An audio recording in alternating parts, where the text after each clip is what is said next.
Let's come together with a boundless enthusiasm as we invite onto the stage the absolutely stunning and extraordinarily charismatic First Lady of I Am Worldwide, the one and only Miss Ana Maniego.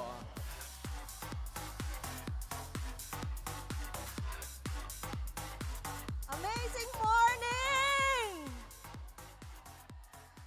Parang kulang yung energy natin today. Di ba? So, punong-puno dapat tayo ng gratitude.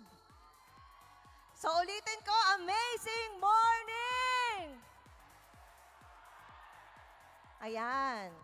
First of all, congratulations sa ating lahat sa ating 6th Gratitude Anniversary. At dahil po, gratitude, marami po akong gustong ipagpasalamat ngayong araw.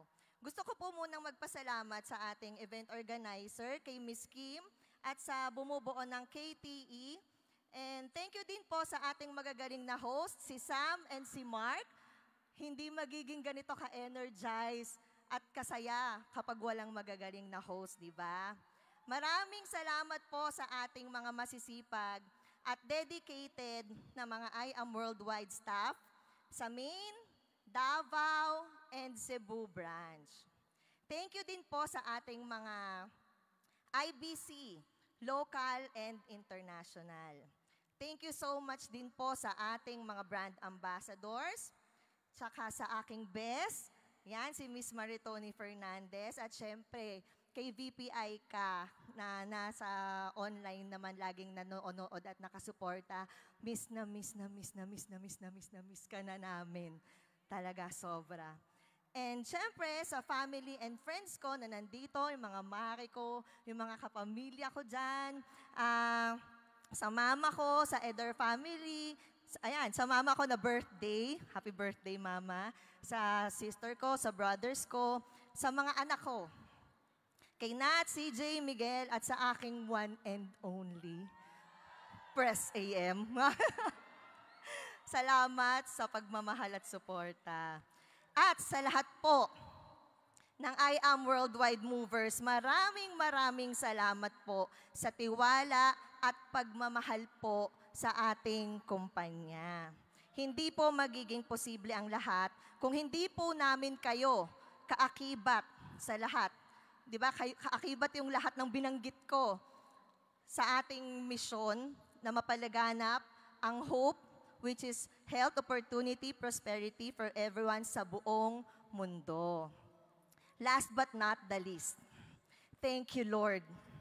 Thank you, Lord, for this day. You are so good and faithful to your promises. Ibang level, Lord, yung ginawa mo sa I Am Worldwide in 6 years. To you be all the glory and honor forever.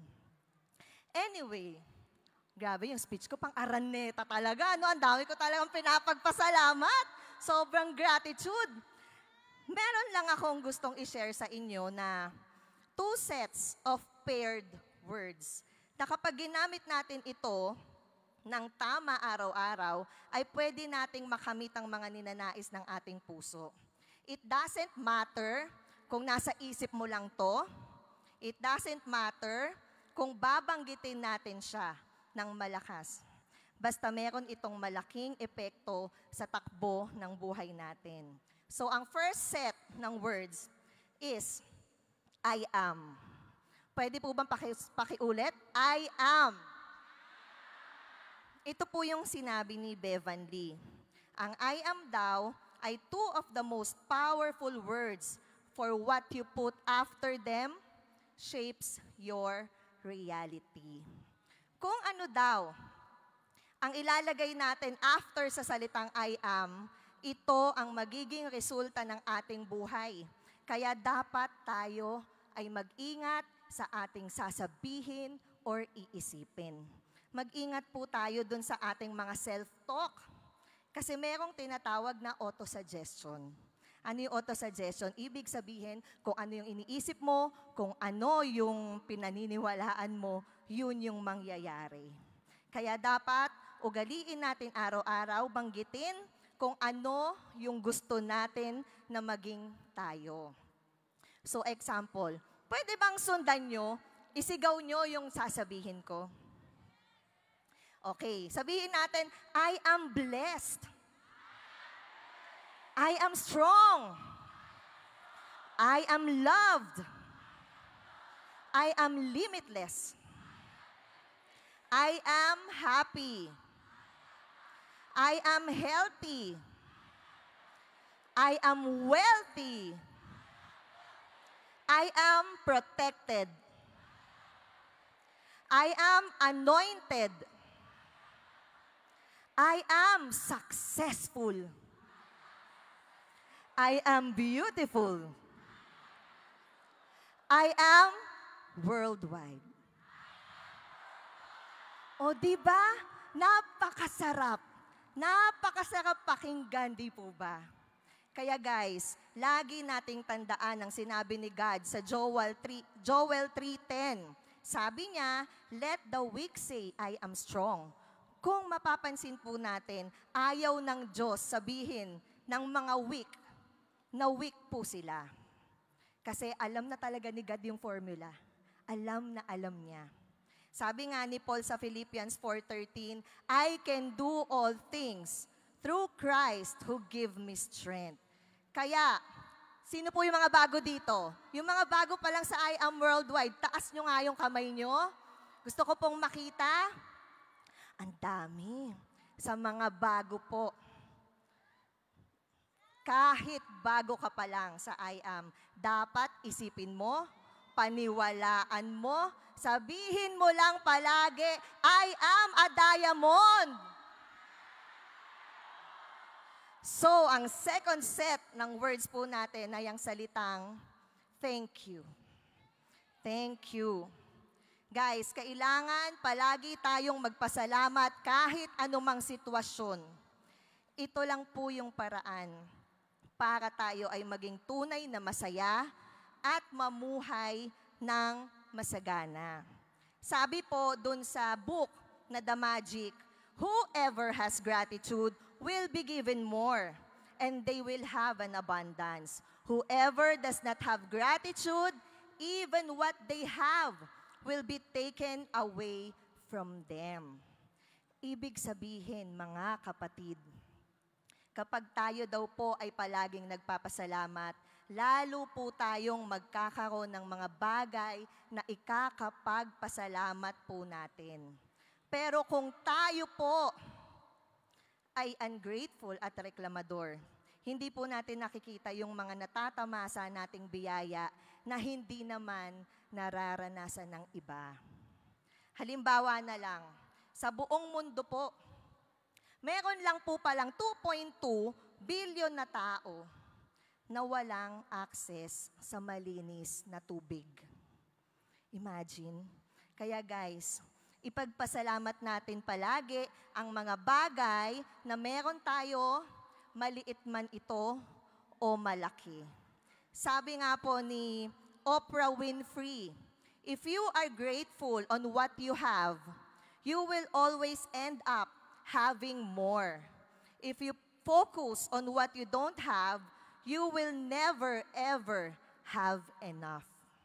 Kapag tayo po ay grateful, naiiwas po tayo sa mga negative emotion like comparing, complaining, and criticizing, which is hindi po ito makakatulong upang tayo ay maging masaya at masagana sa buhay.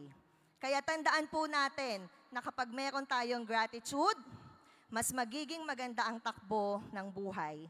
Kahit anong sitwasyon, kahit maraming rejections, kahit parang ang mundo ay hindi sumasang-ayon sa ating mga ambisyon, alam na natin na lahat ng mangyayari ay mayroong rason at magdudulot ito ng magandang resulta pagdating po ng panahon. Sabi nga ni Jim Rohn, learn to be thankful for what you already have while you pursue all that you want. Kaya pala, kahit sa scriptures, Kahit sa scriptures ay tinuturuan tayong maging grateful sa lahat ng sitwasyon. Mababasa po natin yan sa 1 Thessalonians 5:18. Ang sabi po doon, be joyful always. Pray continually and give thanks in all circumstances. Iiwanan ko po kayo ng isang powerful quote na sinabi ni Meister Eckhart. If the only prayer you ever say in your life is thank you, it will be enough. Kaya guys, simula ngayon, i-practice natin palagi yung ating gratitude. Dapat araw-araw po tayong magsabi ng thank you, Lord! Isa pa, thank you, Lord! Again, maraming salamat po. To God be all the glory. I am Ana Maniego, an agent of hope, and I am worldwide. God bless you all.